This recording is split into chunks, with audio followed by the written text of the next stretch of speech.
اللهم إني أسألك علما نافعا.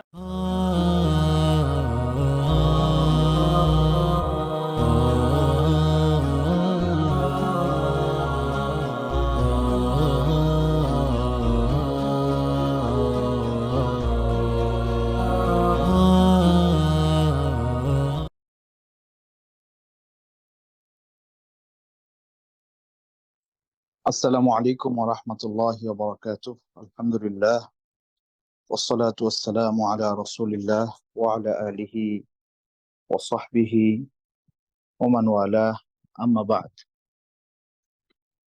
আল্লাহ সুবহানাহু ওয়া তাআলার শুকরিয়া আদায় করছি, যিনি আমাদের সাপ্তাহিক দার্সে আজকেও উপস্থিত হওয়ার তৌফিক দিয়েছেন। আলহামদুলিল্লাহ। সম্মানিত দিনী ভাই বোনেরা, আমরা আমাদের ধারাবাহিক আলোচনায় গত পর্বে আদম আলাইহিস সালাতু ওয়াস সালাম এবং ওনার সন্তানদের ব্যাপারে পবিত্র কোরআনুল কারিমে যেই কথাগুলো বলা আছে, সেগুলো থেকে আমরা আমাদের জীবনে কোন কোন বিষয় কাজে লাগাতে পারি, কি কি শিক্ষা গ্রহণ করতে পারি, এগুলো নিয়ে আমরা কথাবার্তা বলেছিলাম। তো আজকে আমরা নূহ আলাইহিস সালাতু ওয়াস সালামের ব্যাপারে কথা বলব। বলা হয়ে থাকে, আদম আলাইহিস সালাতু ওয়াস সালামের পরে সর্বপ্রথম যে রসূল মানব জাতির কাছে আল্লাহ সুবহানাহু ওয়া তাআলা পাঠিয়েছেন, তিনি হলেন নূহ আলাইহিস সালাতু ওয়াস সালাম। যদিও আদম আলাইহিস সালাতু ওয়াস সালামের সন্তানদের মধ্য থেকে শীস আলাইহিস সালাম এবং ইদরিস আলাইহিস সালাতু ওয়াস সালামের কথা আসছে, যে ওনাদেরকে আল্লাহ সুবহানাহু ওয়া তাআলা নবুয়ত দান করেছিলেন, ওনারা নবী ছিলেন। অর্থাৎ আদম আলাইহিস সালাতু ওয়াস সালামের রেখে যাওয়া শরিয়া, তারা সেই বার্তা তাদের জনগোষ্ঠীর কাছে পৌঁছে দিয়েছিলেন। তো আদম আলাইহিস সালাতু ওয়াস সালামের সন্তানদের মধ্য থেকে আমরা বলেছি যে হাবিল এবং কাবিল, তাদের দুজনের মধ্যকার যে ব্যাপার ঘটেছিল এবং কাবিল হাবিলকে হত্যা করেছিল, সেখান থেকেই মানব জাতির ইতিহাসে ভাইয়ে ভাইয়ে দ্বন্দ্ব, লড়াই, ঝগড়া, ফাসাদ, মারামারি, এই যে একটা প্রক্রিয়া, এটার শুরুটা কাবিল করেছিল হাবিলকে হত্যার মাধ্যমে। এরপর থেকেই তাদের বংশধারায় যে সকল মানুষেরা এসছে, তাদের মধ্যে দূরত্ব তৈরি হয়েছে, এক একজন আরেকজনকে ঘৃণার জায়গা তৈরি হয়েছে। এবং কাবিলের যে আহ, আহ, মানে কি বলে যে আপনার, তার ফ্যামিলিতে যেই মানুষেরা পরবর্তীতে এসেছিল, তারাও অনেকটা তাদের বাবার মতোই এরকম উগ্র মেজাজের, বদ মেজাজি, ধৈর্যহীনতা, আল্লাহর ফাইসালা ওইভাবে মানতে না চাওয়ার প্রবণতা তাদের মধ্যে অনেক বেশি পরিমাণে ছিল। তো এই জন্যে আসলে বাবা মায়ের আচার আচরণ, কথাবার্তা, দিনদারিত্বের প্রভাব সন্তানের উপরে পড়তে পারে বা পড়ে অনেক সময়, আবার অনেক সময় পড়েও না, আবার অনেক সময় পড়েও না। এখন আমরা যদি এই কথাটা বলি যে কাবিলের ফ্যামিলি বা তার মানে বংশধারায় যারা এসছে, পরবর্তীতে ওই মানুষগুলো অধিকাংশই খারাপ ছিল। কারণ কাবিল নিজে হাবিলকে হত্যা করার মাধ্যমে দুনিয়ার প্রথম কি বলে মানে মানবতার বিপক্ষে সে দাঁড়িয়েছে এবং মানুষ হত্যার মতো জঘন্য কাজ করেছে। তো তার এই মন্দ কর্ম তার পরিবারের লোকদের মধ্যে ছড়িয়ে পড়ছে, এটার প্রভাব। তাহলে যদি কেউ প্রশ্ন করে যে তাহলে কাবিল এই জিনিস কোত্থেকে শিখলো, কাবিলের বাবা কে? কাবিলের বাবা আদম আলাইহিস সালাতু ওয়াস সালাম। তো তিনি তো মন্দ ছিলেন না, তিনি তো খারাপ মানুষ ছিলেন না, তিনি তো আল্লাহ ওয়ালা ছিলেন, তিনি তো রব্বানি ছিলেন, তিনি তো আল্লাহ সুবহানাহু ওয়া তাআলার প্রিয় ভাজন ছিলেন, তিনি তো আল্লাহর নবী ছিলেন। তাহলে কাবিল কেন এমন হলো? তো এই জন্য আমরা একেবারে এই কথা, এটাই কখনোই আমরা বলতে পারবো না যে বাবা মা যেমন হবে সন্তান তেমনই হবে না। বাবা মা ভালো হওয়া সত্ত্বেও সন্তান খারাপ হতে পারে। তবে অধিকাংশ ক্ষেত্রে বাবা মায়ের আচার আচরণ, কথাবার্তা, দিনদারিত্ব, এই ব্যাপারগুলো তাদের সন্তানের উপরে প্রভাব ফেলে। সেক্ষেত্রে আমরা যদি দুনিয়ার ইতিহাসের দিকে তাকাই, তাহলে দেখতে পাই যে মন্দ মানুষের সন্তান বা প্রজন্ম, তারা দুনিয়ায় যারা আসছে, অধিকাংশরাই খারাপ ছিল। হ্যাঁ, ভালোও ছিল, তা আমরা অস্বীকার করতে পারি না। আবার ভালো মানুষের সন্তানেরা অধিকাংশরাই ভালো ছিল। হ্যাঁ, এমনও হয়েছে যে ভালো মানুষের অনেক সন্তান নষ্ট হয়েছে। ২ রকমেরই আছে। তবে যদি আপনি পার্সেন্টেজ দেখেন, তাহলে ভালো বাবা-মায়ের সন্তানেরা অধিকাংশ ক্ষেত্রেই ভালো ভূমিকা পালন করতে পারে। আবার খারাপ বাবা-মায়ের সন্তানেরা অধিকাংশ ক্ষেত্রেই সমাজে খারাপ ভূমিকা পালন করে।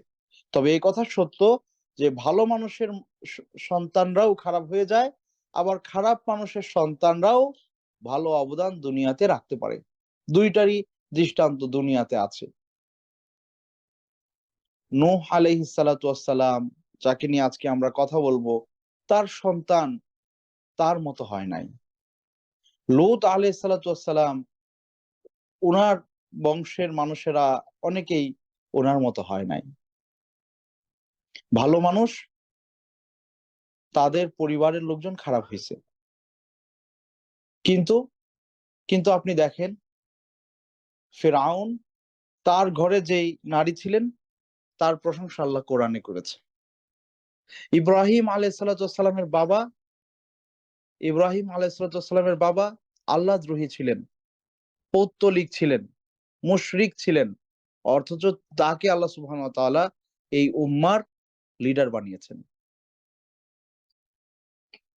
তো এজন্যে এটা একেবারে বলার সুযোগ নাই যে বাবা-মা ভালো হলেই সন্তান ভালো হবে।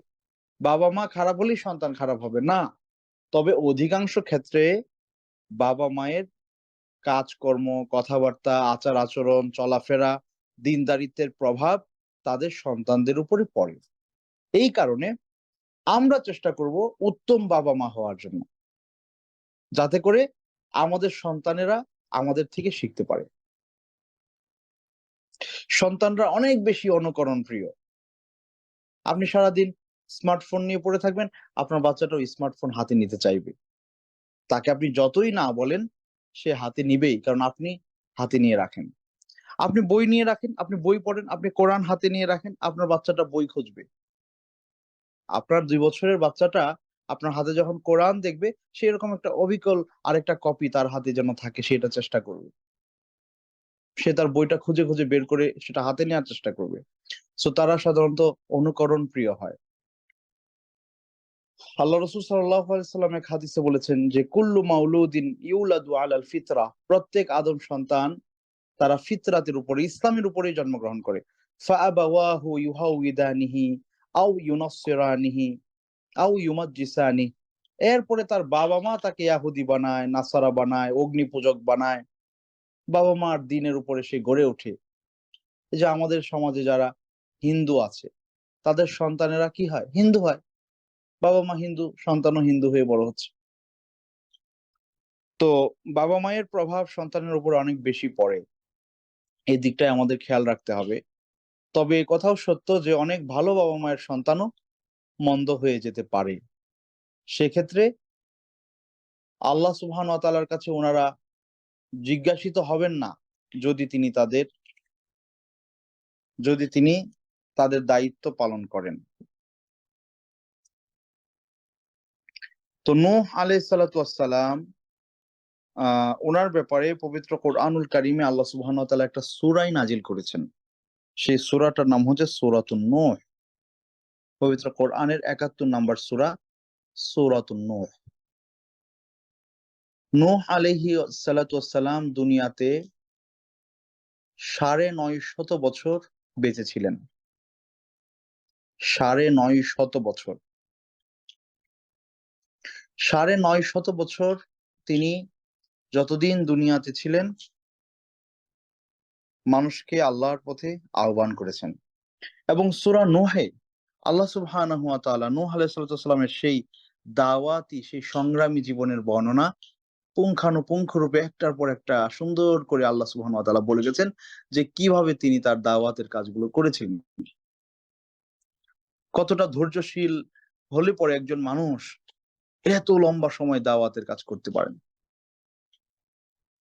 আমাদের সমাজের অনেক মানুষ আছেন যারা দাওয়াতের কাজে মানে অস্থির হয়ে পড়েন। এতদিন দাওয়াত দিচ্ছি, মানুষ বুঝতেছে না, এত মানুষকে বলতেছি তারা শুনতেছে না। তো এই অস্থিরতা থেকে ২ টা সমস্যার তৈরি হইছে। একটা সমস্যা, অনেকে দাওয়াতের কাজ ছেড়েই দিছে। যে না, দাওয়াত দিয়ে তো কোনো ফায়দা হচ্ছে না। মানুষজন কথাবার্তা শুনে না, দিনের পথে আসে না। দরকার কি? আরেক পক্ষ, এই সংখ্যাটা কম। আরেক পক্ষ কি করেছে জানেন? যখন মানুষকে তারা দাওয়াতের কাজে নামলেন, তখন মানুষকে আকর্ষণ, মানুষ তার প্রতি মানুষকে উদ্বুদ্ধ করতে বা তার কথাকে গ্রহণীয় বানাইতে উনারা তাদের দাওয়াতের প্রক্রিয়াটাকে, এটাকে বলে ফেব্রিকেটেড করে ফেলছেন। অর্থাৎ যেই কথা বলে দাওয়াত দেওয়ার জন্য কোরআনে বলা হইছে, হাদিসে বলা হইছে, এর থেকেও উনারা এটাকে আরো বেশি আকর্ষণীয় করে, লোভনীয় করে মানুষের সামনে উপস্থাপন করতে গিয়ে অনেক ক্ষেত্রে এমন কিছুর আশ্রয় নিয়েছেন যেটা শরিয়া অনুমোদন করে না। এর জ্বলন্ত উদাহরণ হচ্ছে আমাদের সমাজে মকসুদুল মুমিনিন, নেয়ামুল কোরআন, ফাজায়েলে আমল, এই বইগুলো। এই বইগুলো যারা লিখছেন তারা নিঃসন্দেহে আমরা বলতে পারি সাওয়াবের নিয়তে লিখছেন। এটা আমাদের ধারণা তাদের প্রতি। কিন্তু মানুষকে দিনের প্রতি উদ্বুদ্ধ করার জন্য দাওয়াতের ক্ষেত্রে, দাওয়াতের কাজে উনারা এই বইগুলোকে কাজে লাগাতে চেয়েছেন। আপনি বইগুলো পড়ে দেখেন, এমন বহু বর্ণনা, বহু আমল, বহু কিচ্ছা, বহু কাহিনী সেখানে উল্লেখ আছে। সবগুলোর উদ্দেশ্য মানুষকে হেদায়েতের পথে আনা। ওখানে এমন অনেক বেশি কথাবার্তা লেখা আছে যেগুলো কোরআন সুন্নাহর আলোকে টিকে না। তাহলে দাওয়াতের ক্ষেত্রে কাজটা সর্বপ্রথম যে কাজটা সেটা হচ্ছে মানুষকে আল্লাহর পথে আহ্বান করতে হবে আল্লাহর ওহীর মাধ্যমে। ওহী নির্ভর দাওয়াত হইতে হবে। ওহীর বাইরে আপনি যখন কোনো কিছু দিয়ে দাওয়াত দিতে চাইবেন, সেখানে ঝামেলা বাড়বে। তো এজন্যে ওহী নির্ভর দাওয়াত যদি কেউ কবুল করে, আমাদের সফলতা, আমাদের আল্লাহর কাছে পুরস্কার নিশ্চিত হলো, আমি সফল কাম হলাম। আল্লাহ সুবহানাহু ওয়া তাআলা এটার ওসিলা আমাকে জান্নাত দান করবেন। আমি ওহী নির্ভর দাওয়াত দিলাম, কিন্তু সেটা কবুল মানুষ করল না। কিন্তু আল্লাহ আমাকে কবুল করবেন। আল্লাহ আমাকে কবুল করবেন। মানুষ আমাকে কবুল না করলেও। আর মানুষ কবুল করুক বা না করুক, আল্লাহ যদি আমাকে কবুল করেন, এটাই আমার জন্য সবচেয়ে বড় সফলতা। কারণ আমার কবুলিয়তটা কনফার্ম কিনা এটা জানতে হবে। আজকে আজকে আজকে একটা ভিডিও আমার চোখে পড়ল। আজকে একটা ভিডিও আমার চোখে পড়ল। ফেসবুকে কোনো এক ভাই শেয়ার করেছেন যে একজন লোক তার স্টুডিওতে মোটামুটি পেছনে আপনার কি বলে এটাকে, ওয়াজের যে ব্যানার, সেই ব্যানার টানাইছেন। ক্যামেরাম্যান, লাইটম্যান সব প্রস্তুত। ভিডিও হচ্ছে। তো ভিডিওতে যা উঠে আসতেছে যে উনি একটা মাহফিলে বিশাল স্টেজে একটা স্টেজ বানাইছেন উনি স্টুডিওর ভেতরে, পেছনে ব্যানার টানানো, ওয়াজ মাহফিল চলতেছে। রেকর্ড হচ্ছে, এটা অনলাইনে আসবে। উনি কত বড় মিসকিন হলে এই ধরনের কাজ করতে পারেন? ভাই আপনি কাজটা কার জন্য করছেন? এই দাওয়াতটা আসলে কিসের জন্য? এই দাওয়াতটা যদি আল্লাহর জন্য হইতো, তাহলে এই ধরনের প্রতারণার দরকার কি? এই ধরনের মিথ্যার আশ্রয়ের দরকারটা কি? আপনি ঘরে বসে কথা বলে অনলাইনে পোস্ট করেন, মানুষ শুনুক আপনার সুন্দর কথা। আচ্ছা মানুষ শুনলো না, আপনার অসুবিধা কি? আপনার দায়িত্ব কথা বলা। আর সেটা আল্লাহ সুবহানাহু ওয়া তাআলা কবুল করবেন। আপনার কবুলিয়ত নিশ্চিত, আপনি বেঁচে গেলেন। কিন্তু আপনি যে প্রক্রিয়ায় মানুষের কবুলিয়ত চাচ্ছেন, আল্লাহর কবুলিয়ত তো এখানে নাই। আল্লাহর কবুলিয়ত থাকলে এই প্রতারণা কেউ করত না। এই ফটকাবাজি কেউ করত না। উদ্দেশ্য নিজে সমাজে প্রতিষ্ঠিত হওয়া, প্রসিদ্ধি লাভ করা, কিছু টাকা পয়সা, ক্যাশ পয়সা ইনকাম করা। নাউজুবিল্লাহ মিন যালিক। তাহলে এখানে আপনি তো সফল হইলেন না। মানুষ আপনার ওয়াজ শুনে অনেক কান্নাকাটি করে একেবারে আল্লাহওয়ালা হয়ে গেছে। কিন্তু আপনি সফল হইলেন না। আপনি ধরা খেয়ে গেলেন, আপনি জাহান্নামে গেলেন। ফায়দাটা কি হলো? নবী রাসূলরা কি করেছেন দেখেন। আমাদের দাওয়াতটা বর্তমানে নবী রাসূলদের থেকে কতটা দূরে আপনি চিন্তা করে দেখেন। রাসূল সাল্লাল্লাহু আলাইহি ওয়াসাল্লাম এক হাদিসে সহিহ মুসলিমে হাদিসটা আছে কিতাবুল ঈমান। তিনি বলতেছেন, "উরিদাত আলাইয়া উমামুন মিন ক্বাবলি" আমার পূর্বের একদল মানুষকে আমার সামনে উপস্থাপন করা হলো। তাদেরকে আমি দেখলাম, মনে হলো এরা আমার উম্মত। পরে দেখি যে না, এরা অন্য নবীর উম্মত। মূসা আলাইহিস সালাম বা এরকম কারো। এরপরে আমার সামনে আরেক দল মানুষকে উপস্থাপন করা হলো, মাহুম আর-রুহাইত। আরেকজন নবীকে আমি দেখলাম। তার সামনে মানুষের কিছু উপস্থিতি লক্ষ্য করলাম। একদল মানুষ তার সামনে দাঁড়িয়ে আছে। একজন নবীর সাথে। জিজ্ঞেস করলাম যে, "এরা কারা?" বলল, "উনি একজন নবী এবং উনার সাথে যারা দাঁড়িয়ে আছে, উনি সারা জীবন দাওয়াতের কাজ করে এই মানুষদেরকে এই একটা গ্রুপ অফ পিপল তারা ইসলাম গ্রহণ করেছে।" এরপরে আল্লাহ রাসূল সাল্লাল্লাহু আলাইহি ওয়াসাল্লাম বললেন, "ওয়ারাআইতুন নাবী ওয়া মাআহু আর-রাজুল আও রাজুলান" আমি আরেকজন নবীকে দেখলাম। তিনি দাঁড়িয়ে আছেন, উনার সাথে ১ জন বা ২ জন মানুষ দাঁড়িয়ে আছে। মানে কি ভাই? ১ জন আর ২ জন মানুষ মানে এই নবী হয়তো তিনি ২০০ বছর, ৩০০ বছর, ৪০০ বছর, ৫০০ বছর হায়াত পাইছেন। এই উনার শত বছরের জীবনে, উনার গোটা জীবনে নবী হওয়ার পর থেকে নিয়ে উনার মৃত্যুর আগ পর্যন্ত সারা জীবনে চেষ্টা করে, দাওয়াতের কাজ করে, ওয়াহী নির্ভর দাওয়াত দিয়ে হয়তো ১ জন বা ২ জন মানুষ উনার এই ডাকে সাড়া দিছে। একজন নবী যিনি আল্লাহর পক্ষ থেকে নিযুক্ত মানুষ, আল্লাহর পক্ষ থেকে ওয়াহী প্রাপ্ত মানুষ। ওনার আমল, ওনার ইখলাস, ওনার আন্তরিকতা, ওনার দাওয়াতের ব্যাপারে ডেডিকেশন, ওনার সময়, ওনার শ্রম কল্পনাই করতে পারবেন না আপনি। সেই মানুষটা সারা জীবন দাওয়াতের কাজ করে মাত্র ২ জন ব্যক্তি বা ১ জন ব্যক্তি ওনার দাওয়াত কবুল করেছে। প্রশ্ন হচ্ছে, উনি কি ব্যর্থ? কখনোই না। উনি সফল। ওনার দায়িত্ব উনি পালন করেছেন, আল্লাহর কাছে উনি সফল। তাহলে আমাদের বক্তারা এই ধরনের পড়াশোনা কেন করে না? এইগুলো উনাদের চোখে কেন পড়ে না? যে কেন আমাকে হাজার, হাজার, লাখ, লাখ, কোটি, কোটি মানুষের সামনে কথা বলতেই হবে? আমাকে একজন বললেন মাহফিল কমিটির কাছের কেউ একজন। বললেন যে, "কোথাও এক মাহফিল হবে। হুজুর বলছে যে আমাকে নিবেন না, ঠিক আছে। ৫ টা মিনিট টাইম দিন। আমি শুধু একটু মানে সালাম দিয়ে চলে আসব।" কেন? ওখানে লক্ষ, লক্ষ মানুষের উপস্থিতি। আমার একটু থাকা জরুরি। কেন ভাই? কেন এটা দরকার? কেন? আপনি আল্লাহর জন্য করেন। আপনি তো দেখাইতে পছন্দ করেন। তো দেখাইতে যে পছন্দ করেন, আল্লাহরে দেখান। আপনি ভালো সাজতে চান, তো আল্লাহর জন্য সাজেন ভালো। আপনি পছন্দের হইতে চান, তাহলে আল্লাহর কাছে পছন্দের হন।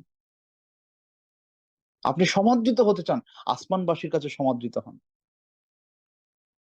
আল্লাহ রাসূল কি বলছেন জানেন? ইন্নাল্লাহা ইযা আহাব্বা আবদান আল্লাহ যখন তার দুনিয়ার কোন বান্দাকে ভালোবাসে, ইউনাদি জিবরিল, জিবরিলকে ডাকেন, "হে জিবরিল শোনো, আনা উহিব্বু ফুলান।" এই যে দেখো এই যে আল্লাহর বান্দা আব্দুল্লাহ, আব্দুর রহমান, আব্দুর রহিম। এই যে দেখো এই লোকটাকে না আমি ভালোবাসি। তুমিও তাকে ভালোবাসো। জিবরিল আলাইহিস সালাতু ওয়াস সালাম তাকে ভালোবাসেন। সুম্মা ইউনাদি ফি আহলিস সামা, ইয়া আহলাস সামা। তিনি আকাশবাসীকে ডেকে বলেন, হে আকাশবাসী, জেনে রাখো এই যে আব্দুল্লাহ, এই যে আব্দুর রহমান, এই যে লোকটা, আল্লাহু আকবার। তাকে না আল্লাহ ভালোবাসে। আমি ভালোবাসি, তোমরা তাকে ভালোবাসো। এরপর আসমানবাসী সবাই তাকে ভালোবাসে। সুম্মা ইউদাউ লাহুল কবুলু ফিল আরদ। এরপরে জমিনে তার জনপ্রিয়তা, ভালোবাসা, কবুলিয়ত লিখে দেওয়া হয়। তাহলে ভাই আপনি কবুলিয়ত চান, আপনি আসমান জয় করেন, দুনিয়া জয় হয়ে যাবে। এইজন্য আমি ব্যক্তিগতভাবে আমাদের যত রকমের বাংলাদেশে মোটামুটি প্রসিদ্ধ মানুষ আছেন, যে কোনো ঘরানার, যে কোনো ফিল্ডের, আমি ওনাদেরকে কেন জানি ভেতর থেকে একটু সম্মান করি। অনেক সমালোচনা তার ব্যাপারে থাকতে পারে, অনেক উল্টাপাল্টা কথা তিনি হয়তো বলেছেন। তারপরেও কেন যেন তার ব্যাপারে আমার একটু মানে মানে মানে অন্তরে একটা কেমন যেন ভালোবাসা কাজ করে। কেন? কারণ এত মানুষ তাকে ভালোবাসে। অবশ্যই আসমানওয়ালার কাছে তিনি এমন কিছু করেছেন যেটা আল্লাহ পছন্দ করেন। হতে পারে। আমি জানি না, আপনি জানেন না। এইজন্যে ভুল ত্রুটি তো থাকবেই মানুষের। যদি তাকে আমি আহলুস সুন্নাহ ওয়াল জামাতের কাতারে রাখতে পারি, আহলুস সুন্নাহ ওয়াল জামাতের ভেতরে যদি তিনি থাকেন, সুস্পষ্ট শিরিক, কুফরের সাথে যদি যুক্ত না থাকেন এবং তাকে যদি দুনিয়াবাসী ভালোবাসে, তাহলে বুঝবেন ভাই এই লোকটার কবুলিয়ত থাকতে পারে। তাকে আপনি মহব্বত করেন। তো যাই হোক, যে কথা বলছিলাম যে আপনি যদি দুনিয়ার কি বলে কবুলিয়ত চান, তাহলে আসমানে এটাকে আগে কবুল করাইতে হবে। আসমান কবুল করে নিলে দুনিয়াবাসী আপনাকে ভালোবাসবে। আর দুনিয়াবাসী ভালোবাসলো না, ওই নবীর কথা কি বলবেন? উনার গোটা জীবনে মাত্র ২ জন ব্যক্তিকে উনি দ্বীনের পথে আনতে পারছেন। ২ জন মানুষ বা ১ জন মানুষ। ১ জন বা ২ জন মানুষ উনার গোটা জীবনে উনার কথা শুনেছে, উনার কাছে এসেছে, উনাকে মেনে নিয়েছে। তো উনি তো ব্যর্থ না। উনি আল্লাহর কাছে সফল। এখানেই শেষ না। আল্লাহ রাসূল বললেন, "ফারাআইতুন নাবী ওয়া লাইসা মাআহু আহাদুন।" আমি আরেকজন নবীকে দেখলাম, উনি একা দাঁড়িয়ে আছে, উনার সাথে কেউ নাই। তাহলে কেন আমাকে মকসুদুল মুমিনিন আর নেয়ামুল কোরআন আর ফাজাইলে আমলের মতো এরকম ফেব্রিকেটেড আমল তৈরি কইরা মানুষকে দাওয়াত দিতে হবে ভাই? কেন? ওয়াই? এটার কি বলে দায়িত্ব তো আল্লাহ আমাদেরকে দেন নাই। আমরা ওহী নিয়ে কথা বলবো, ওহী নির্ভর কথা বলবো, ওহী দিয়ে মানুষের কাছে দাওয়াত দিব, যেটা কোরআনে আছে, যেটা সুন্নাতে আছে, যেটা শরীয়তে আছে। কেউ আসলে আলহামদুলিল্লাহ, কেউ আসলে হাজার বার আলহামদুলিল্লাহ, কেউ আসলো না তারপরেও আলহামদুলিল্লাহ। আমি সফল, আপনি সফল, একজন দায়ী সফল, একজন মুবাল্লিগ সফল, একজন ওয়াইজ সফল, একজন বক্তা সফল, যখন তিনি তার দায়িত্বটা পালন করবেন, তিনি আল্লাহর কাছে সফল। ব্যাস। কোন মানুষকে ওই যে গাল গল্প শুনিয়ে, মিথ্যার আশ্রয় শুনিয়ে, মিথ্যা কথা শুনিয়ে, মিথ্যা হাদিস শুনিয়ে, মানুষকে মিথ্যা আমল শিখিয়ে, ভুল আমল শিখিয়ে মানুষকে দ্বীনের পথে আনার দায়িত্ব আল্লাহ আমাদেরকে দেন নাই। রাসূল আমাদেরকে দেন নাই। নবী রাসূলরাও তা পালন করেন নাই। তো নূহ আলাইহিস সালাতু ওয়াস সালামের জীবনটা ঠিক দাওয়াতের, যারা দাওয়াতের কাজ করবে তাদের জন্য বিশাল এক আদর্শ তিনি বহন করছেন। ৯৫০ বছর, ৯৫০ বছর অনেক লম্বা সময় তিনি দাওয়াতের ময়দানে কাজ করেছেন। হাতে গোনা কিছু মানুষ, কোন বর্ণনায় ৪০ জন, কোন বর্ণনায় ৮০ জন মানুষ উনার কথা শুনেছে। ৯৫০ বছর দাওয়াতের কাজের পরের ফলাফল হচ্ছে এই। ভাবতে পারেন? তো নূহ আলাইহিস সালাতু ওয়াস সালামকে আল্লাহ কি বলেছেন? আসেন আমরা একটু শুনি উনার দাওয়াতের কাজকর্মগুলো কেমন ছিল। আল্লাহ বলছেন সূরা নূহে, "ইন্না আরসালনা নূহান ইলা কওমিহি আন আনযির কওমাকা মিন ক্বাবলি আন ইয়াতিয়াহুম আযাবুন আলীম। ক্বালা ইয়া কওমি ইন্নী লাকুম নাযীরুম মুবিন।" আল্লাহ সুবহানাহু ওয়া তাআলা সূরা নূহে বলছেন যে, আমি নূহকে পাঠিয়েছি তার সম্প্রদায়ের কাছে, যাতে করে সে তার সম্প্রদায়কে কি করতে পারে? তাদের কাছে আযাব চলে আসার আগেই, যন্ত্রণাদায়ক আযাব তাদেরকে পেয়ে বসার আগেই তারা যেন সতর্ক হয়ে যায়। ক্বালা ইয়া কওমি ইন্নী লাকুম নাযীরুম মুবিন। তিনি বললেন, হে সম্প্রদায়ের মানুষেরা, জেনে রাখো আমি আল্লাহর পক্ষ থেকে তোমাদের কাছে সতর্ককারী। সতর্ক হয়ে যাও। তাহলে দেখেন একজন দায়ীর যে পরিচয় আল্লাহ সুবহানাহু ওয়া তাআলা এখানে দিয়েছেন তা হলো সতর্ককারী। সতর্ককারী হওয়া। রাসূল কারীম সাল্লাল্লাহু আলাইহি ওয়াসাল্লামের ব্যাপারে আল্লাহ সুবহানাহু ওয়া তাআলা আরেকটু সুন্দর করে কি বলেছেন? মুবাশশিরান ওয়া নাযীরা। আপনি একদিক থেকে মুবাশশির, আরেক দিক থেকে নাযীর। মুবাশশির মানে সুসংবাদদাতা। নাযীর মানে সতর্ককারী। একজন দায়ী তিনি একদিক থেকে মুবাশশির হবেন, আরেক দিক থেকে নাযীর হবেন। মুবাশশির কি? মুবাশশির হচ্ছে আপনি যদি ভালো কিছু করেন, আল্লাহর কথা মেনে চলেন, আল্লাহর আনুগত্য মানেন, আল্লাহকে আপনি আপনার জীবনের যাবতীয় কার্যক্রমে আল্লাহর তাকওয়ার নীতি অবলম্বন করেন, ইসলামে পরিপূর্ণভাবে প্রবেশ করেন, আনুগত্য স্বীকার করে নেন, আপনার নাফসকে প্রবৃত্তিকে মন্দ কাজ থেকে বিরত রাখেন এবং যা যা ভালো কাজ আছে সে ব্যাপারে আপনি আগ্রহী হয়ে ওঠেন, তাহলে আপনার জন্য সুসংবাদ হচ্ছে জান্নাত। ওয়ালাকুম ফিহা মা তাশতাহি আনফুসুকুম ওয়ালাকুম ফিহা মা তাদদাউন। সেখানে আপনাকে তাই দেওয়া হবে আপনার অন্তর যা কামনা করবে, যেটা দুনিয়াতে কশ্চিন কালেও সম্ভব না। এই দুনিয়ার কোনো মানুষ কোনোদিন এই প্রাপ্তি কোনোদিন পাইতে পারে না। দুনিয়ার সবচেয়ে বেশি পয়সাওয়ালা মানুষটাও মন যা চায় তা করতে পারবে না, তা করতে পারে না, অসম্ভব। এই দুনিয়ার সবচেয়ে বেশি পয়সাওয়ালা মানুষটাও তার মন যা চায় তাই সে করতে পারবে না, ইম্পসিবল, হইতেই পারে না। এটার সুযোগ আসলে নাই, এই পরিবেশ দুনিয়াতে নাই, এই পরিবেশ দুনিয়াতে আল্লাহ তৈরি করে দেন নাই। এই দুনিয়াতে সবচেয়ে পয়সাওয়ালা মানুষটা যদি চায় যে আমি উড়বো আসমানে কোনো কিছু ছাড়া, পারবে না। যদি চায় যে আমি আজকে দুইটা রুমে মানে কি বলে দুইটা চেয়ারে বসবো, পারবে না। ওনাকে একটা চেয়ারে বসতে হবে। আমি এখন দুইটা গাড়িতে বসে দুইটা গাড়ি একসাথে মানে দুই গাড়িতে বসে আমি একসাথে চালাবো, পারবে না, পারবে না। খুব পছন্দের খাবার, একটু খাওয়ার পরে আর আর শরীর সাপোর্ট করবে না। তাহলে আপনার একজন দায়ীর এটা এটা এটা সবচেয়ে বড় মানে ব্যাপার হচ্ছে যে তিনি সুসংবাদদাতা হবেন। সুসংবাদ দিবেন মানুষকে যে আপনি যদি আল্লাহর আনুগত্য মেনে নেন, আপনার জন্য কি কি ফজিলত আছে, কি কি ফায়দা আছে, কি কি নেয়ামত অপেক্ষা করছে। এই ফায়দা, এই নেয়ামত দুনিয়াবিও হতে পারে, পরকালীনও হতে পারে। দুনিয়াবিও হতে পারে, পরকালীনও হতে পারে। আমি একটা কথা অনেক সময় শেয়ার করতে চাই, বলতে চাই, যেটা হয়তো অন্যান্য আলেম ওলামাদের সাথে মিলবে কিনা জানি না, বাট আমি অন্তর থেকে ফিল করি, আমার কাছে এটা মনে হয়।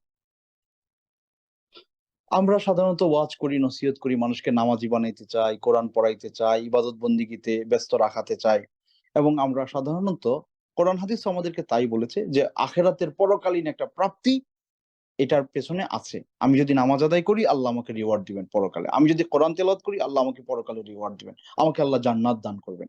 নিঃসন্দেহে এটা বলতেই হবে। এটা একজন মুবাশশির, একজন সুসংবাদদাতার এটা প্রধানতম দায়িত্ব। আল্লাহ সুবহানাহু ওয়া তাআলা আ'দাততু লিইবাদিস সালিহিন মা লা আইনুন রাআত ওয়া লা উযুনুন সামিআত ওয়া লা খাতারা আলা কলবি বাশার। যে আল্লাহ বলেছেন আমি আমার সৎকর্মশীল বান্দাদের জন্য এমন নিয়ামত প্রস্তুত করে রেখেছি যে তা চোখে কখনো দেখে নাই, কানে কখনো শুনে নাই, এবং মানব মন কখনো কল্পনাই করতে পারবে না যে আমি তার জন্য কি প্রস্তুত করে রেখেছি। এটা তো উনি বলবেন। এর পাশাপাশি আমার কাছে মনে হয় বর্তমান সময়ের মানুষেরা কেমন যেন একটু নগদে বিশ্বাসী, নগদে বিশ্বাসী। নগদে আমি কি পাইতেছি? তো আমলের কিছু দুনিয়াবি ফজিলত আছে, আখিরাতের ফজিলত তো আছেই, আল্লাহ সুবহানাহু ওয়া তাআলা দিবেন, এটা তো বলতেই হবে। এর পাশাপাশি আমার মনে হয় বর্তমান প্রজন্মের কাছে দুনিয়াবি ফজিলতটাও বলা দরকার, এবং বিভিন্ন হাদিসে এই ব্যাপারে আছে তো। মুমিনদের দুনিয়াতে মুমিনরা আ মানে কি বলে দুনিয়াতেও তাদের জন্য সুসংবাদ। কোরআনেও আছে, হাদিসেও আছে। দুনিয়াতেও তাদের জন্য সুসংবাদ আছে। সেটা কি? যেমন ধরেন আলা সাবিলিল মিসাল, ফর এক্সাম্পল আমি যদি একজন মানুষকে নামাজি বানাইতে চাই, ইবাদত গুজার বানাইতে চাই, আমি তাকে বলব যে হ্যাঁ, তুমি যদি ইবাদত বন্দেগী করো আল্লাহর কাছে আখিরাতে রিওয়ার্ড পাবা। এর পাশাপাশি তুমি দুনিয়াতেও কিছু ফায়দা পাবা। কেমন? আমি একটু এক্সাম্পল একটু শেয়ার করি। যেমন ধরেন দুনিয়ার ফায়দাটা আসলে কি? ইবাদতের দুনিয়াবি ফায়দা কি জানেন?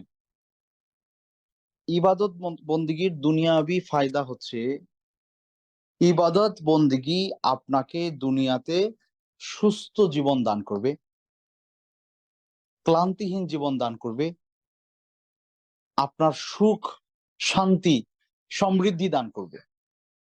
কিভাবে? কিভাবে দেখেন? আল্লাহ সুবহানাহু ওয়া তাআলা আমাদেরকে ২ টা জিনিসের সমন্বয়ে তৈরি করছেন। একটা হচ্ছে আমাদের দেহ, আর একটা হচ্ছে আমাদের রূহ। একটা হচ্ছে আমাদের দেহ, বডি, আর একটা হচ্ছে সোল। দুনিয়াতে আপনি যত রকমের নাজ নিয়ামত দেখতে পাচ্ছেন, যেগুলো আমরা কনজিউম করি, সবকিছু আমাদের আমাদের দেহের খোরাক। আমাদের দেহের খোরাক। হ্যাঁ, কিছু কিছু জিনিস এগুলো কনজিউম করলে পরে আমরা মানসিকভাবে সাময়িক ভাল লাগে, সাময়িক ভাল লাগে, কিন্তু চূড়ান্ত ভালো লাগা কাজ করে না। অপ্রাপ্তির ব্যথা বেদনা থেকে যায়। তো মানুষের যেহেতু উপাদান দুইটা, একটা বডি আর একটা রূহ। আপনি যদি শুধু দেহসজ্জা নিয়ে পড়ে থাকেন, মানে দেহের খোরাকটাই আপনি দেন, দেহকে আপনি ভালো রাখতে চাচ্ছেন, হ্যাঁ, কিন্তু আপনার রূহের ব্যাপারে আপনি আপনি কি বলে রূহের ব্যাপারে আপনি অত বেশি আন্তরিক না, তাহলে মানে রূহের সুস্থতার ব্যাপারে আপনার আন্তরিকতা নাই, তাহলে দিন শেষে আপনি কিন্তু অসুস্থ মানুষ। দিন শেষে আপনি অসুস্থ মানুষ। তো আপনি যদি এত এত নিয়ামত দুনিয়াতে পাচ্ছেন কিন্তু আপনি অসুস্থ, আপনি আপনি সুস্থই না, আপনি অসুস্থতার মধ্যে আপনি বড় হচ্ছেন, বেড়ে উঠতেছেন, তাহলে আপনার মানে মানে সুখ শান্তিটা কিভাবে আসবে? সো আপনি যদি, যে কথাটা বলছিলাম, যে আল্লাহ সুবহানাহু ওয়া তাআলা আমাদেরকে ২ টা জিনিসের সমন্বয়ে দুনিয়াতে পাঠাইছেন। একটা আমাদের দেহ আর একটা আমাদের রূহ।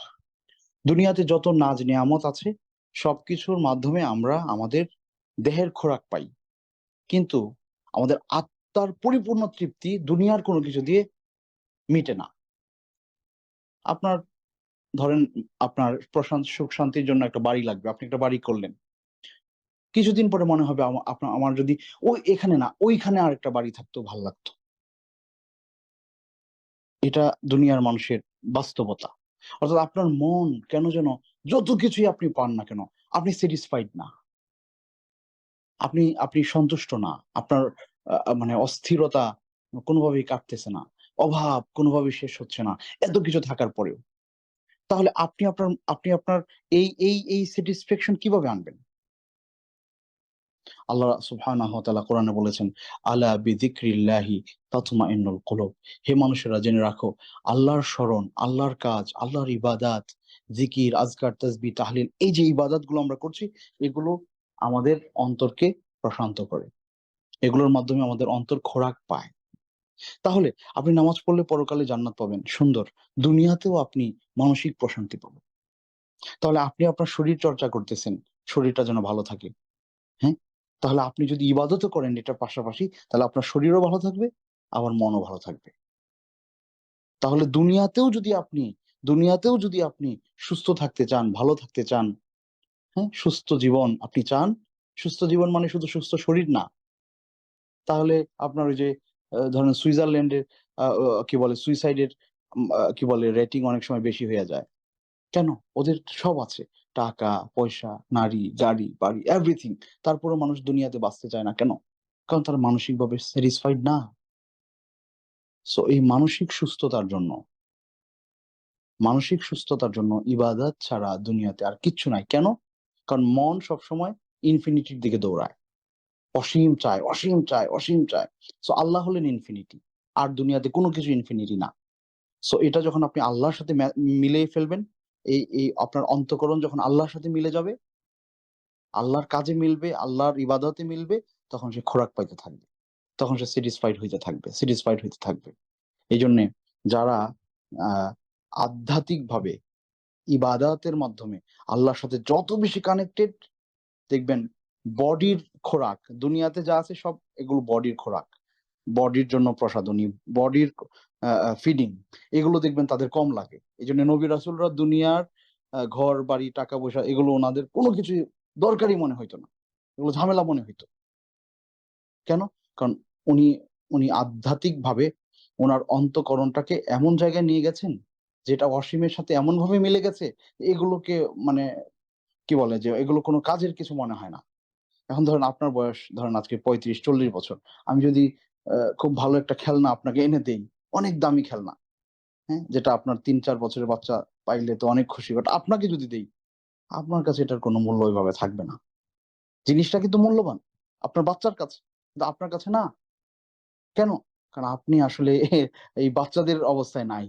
আপনি অন্য স্টেজে আছেন, অন্য লেভেলে আছেন, অন্য স্ট্যান্ডার্ডে আছেন। সো যারা অন্তর দিয়ে ইবাদতের এমন মাত্রায় চলে যায়, তাদের কাছে দুনিয়ার এই জিনিসগুলো এরকম খেলনার মতো মনে হয়, তুচ্ছ মনে হয়। তো যাই হোক, আমি যে কথাটা বলতেছিলাম যে দাওয়াতের ক্ষেত্রে আমরা মুবাশশির হব পরকালীন ব্যাপারগুলো মানুষকে জানিয়ে। এর পাশাপাশি আমি যদি দুনিয়াতে ইবাদত করি, আমি দুনিয়ার সফলতা, সুস্থতা, সমৃদ্ধি এগুলো আমাকে এই দুনিয়াতেও আল্লাহ দান করবেন। এটা যৌক্তিকভাবে প্রমাণ করার সুযোগ আসলে আছে এবং মানুষকে এভাবে বোঝানো দরকার। তো নূহ আলাইহিস সালাতু ওয়াস সালাম তিনি তাদেরকে বললেন যে, "আমি তোমাদের জন্য সতর্ককারী।" সতর্ককারী কেন? কারণ তিনি দেখলেন যে এই মানুষগুলো আল্লাহর ইবাদত করতেছে না। হাবিল এবং কাবিল উনারা যখন দুনিয়া থেকে আ বা হা হা কাবিল যখন হাবিলকে মেরে ফেললেন, ওখান থেকে ঝামেলার শুরু। পরবর্তীতে এইভাবে আস্তে আস্তে যে জেনারেশন আসছে, তারা ধীরে ধীরে ইসলাম থেকে দূরে সরে যেতে লাগলো।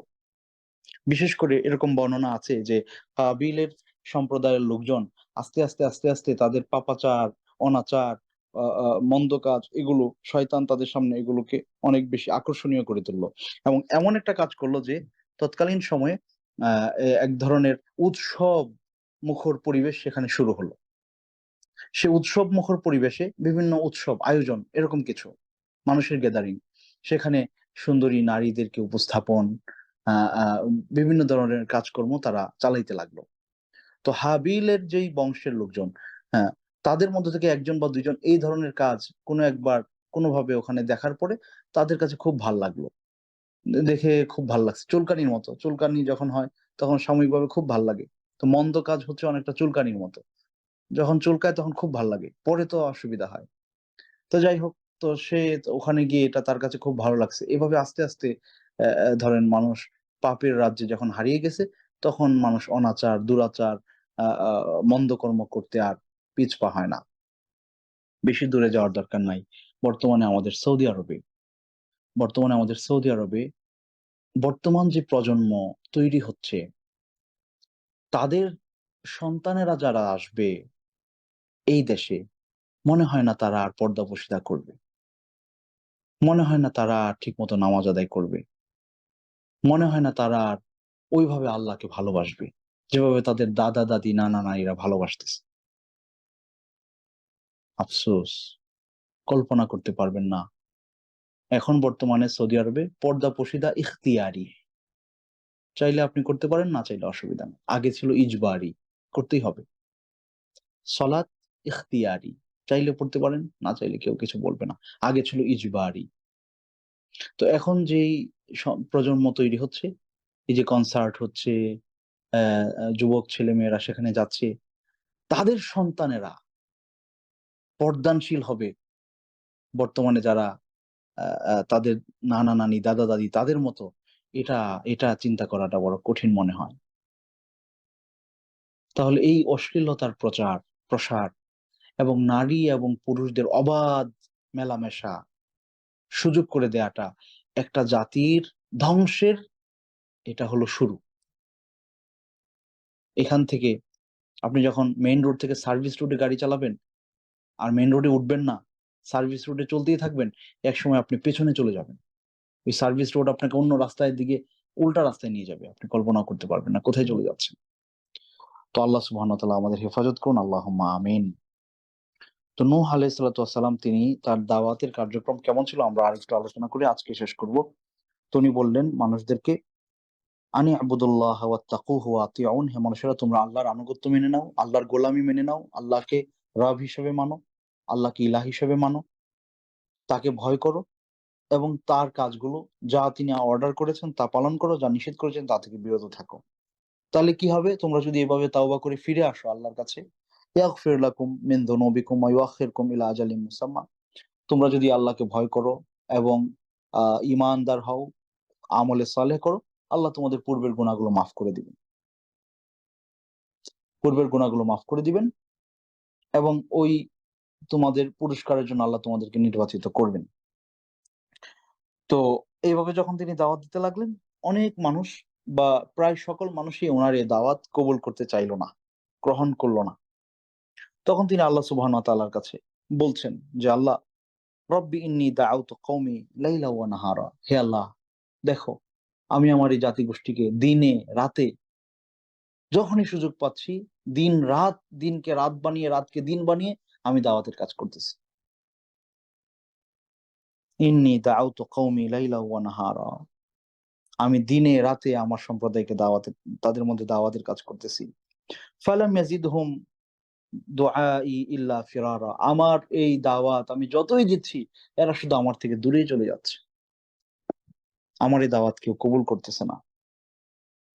ওয়া ইন্নী কুল্লামা দাআউতুহুম লিতাগফিরা লাহুম জাআলু আসাবিআহুম ফি আযানিহিম ওয়াস্তাগশাw সিয়াবাহুম ওয়া আসররু ওয়াস্তাকবারু ইস্তিকবারা সুম্মা ইন্নী দাআউতুহুম জিহারা। আহ তিনি বলছেন, যখনই আমি তাদেরকে দ্বীনের কথা বলতে চাই, ইসলামের কথা বলতে চাই, হেদায়েতের বাণী শোনাতে যাই, তারা কি করে? আমার উদ্দেশ্য কি? ওয়াজ মাহফিল করে পয়সা কামানো? না, চারানা পয়সা তাদের কাছে আমার সে দাবি নাই। আমি আল্লাহর জন্য করতেছি। কেন? লিতাগফিরা লাহুম, যাতে করে আল্লাহ আপনি তাদেরকে ক্ষমা করতে পারেন।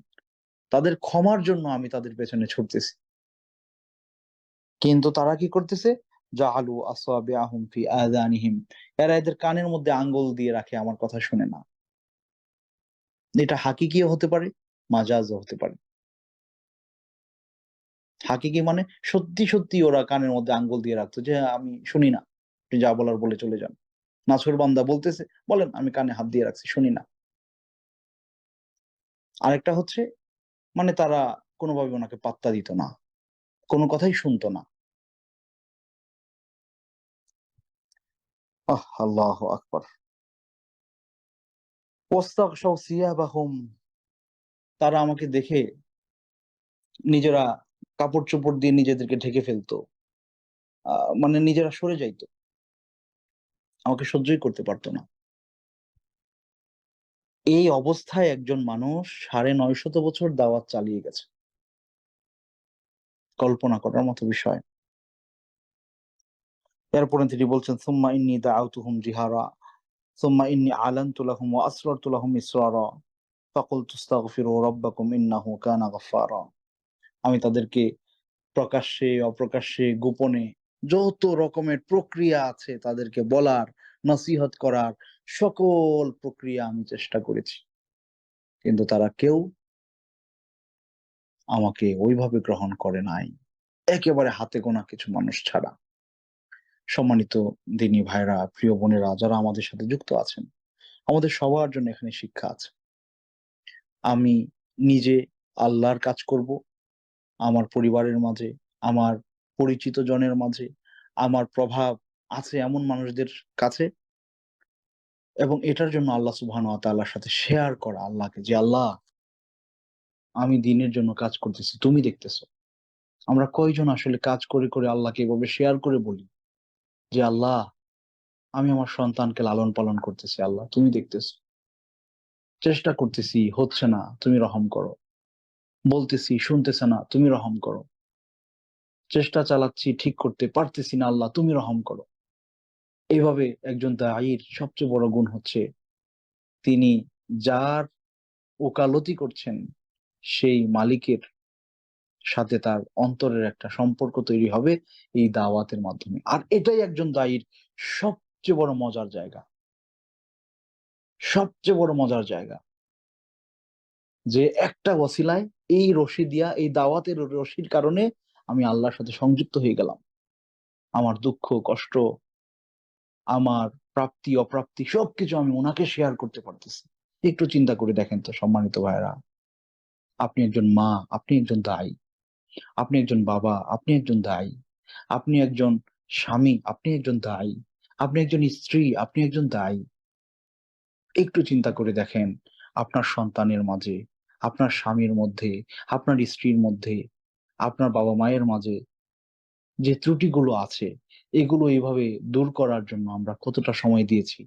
আর যারা সময় দিচ্ছি, তারা কি আল্লাহকে বলতে পারি শেষ রাতে উঠে যে, হে আল্লাহ, আমি আমার মায়ের পেছনে সময় দিতেছি, আমার বাবার পেছনে সময় দিতেছি, আমার সন্তানের পেছনে সময় দিচ্ছি, আমার স্ত্রীর পেছনে সময় দিচ্ছি, আমার প্রতিবেশীর পেছনে সময় দিচ্ছি, আমার বন্ধুর পেছনে সময় দিচ্ছি। আল্লাহ, তারা ঠিক হচ্ছে না, আল্লাহ আমি কি করতে পারি? তুমি আমার পথটাকে সহজ করো, আমার দাওয়াতটাকে কবুলযোগ্য করো। এই যে আল্লাহকে বলার যে একটা প্রশান্তি, এই যে আল্লাহকে বলার যে একটা আনন্দ, এই যে আল্লাহকে বলার যে মনের একটা প্রফুল্লতার জায়গা, এটা যদি আপনি অর্জন করতে পারেন, আপনি আপনি এর চেয়ে বড় প্রাপ্তি দুনিয়াতে আর কোনো কিছু লাগে না ভাই। এর চেয়ে বড় প্রশান্তির জায়গা দুনিয়াতে আর কিচ্ছু নাই। যে আপনি আল্লাহর জন্য কাজ করতেছেন, আল্লাহকে বলতেছেন, আল্লাহর কাছে যেতে পারতেছেন এই কথাগুলোর মাধ্যমে। তো এই অভ্যাস আমাদের দায়ীদের যদি থাকতো, আমাদের ওয়াইজিনদের যদি থাকতো, আমাদের বক্তাদের যদি থাকতো, তাহলে সমাজ পরিবর্তন হতো। সমাজ যদি পরিবর্তন নাও হইতো, তারপরে ওনারা সফল হইতেন। কিন্তু আজকে যা হচ্ছে, আমরা একটা উদ্দেশ্য নিয়ে মাহফিলে যাচ্ছি, সেই উদ্দেশ্য হাসিল করে চলে আসছি, কতটুকু পাচ্ছি না জানি না। কিন্তু আল্লাহর জন্য ওইভাবে কোনো কিছু হচ্ছে কিনা এটা চিন্তার বিষয়। আল্লাহ সুবহানাহু ওয়া তাআলা আমাদের প্রত্যেকটা দায়ীকে দ্বীনের জন্য, আল্লাহর জন্য খালেস ভাবে কাজ করার তৌফিক দান করুন, আল্লাহুম্মা আমিন। আজকে আমরা এখানেই শেষ করছি। আগামী দর্সে আমরা আরো বিস্তারিত আলোচনা করব নূহ আলাইহিস সালাতু ওয়াস সালামের দাওয়াতি জিন্দেগি সম্পর্কে, এবং পরবর্তীতে উনি যে নৌকা তৈরি করেছিলেন সেটার ব্যাপারেও কোরআনে বর্ণনা আছে, হাদিসে বর্ণনা আছে, সেগুলো নিয়ে আমরা আলোচনা করব। ওয়া মা তাওফীকি ইল্লা বিল্লাহ। আসসালামু আলাইকুম ওয়া রাহমাতুল্লাহ।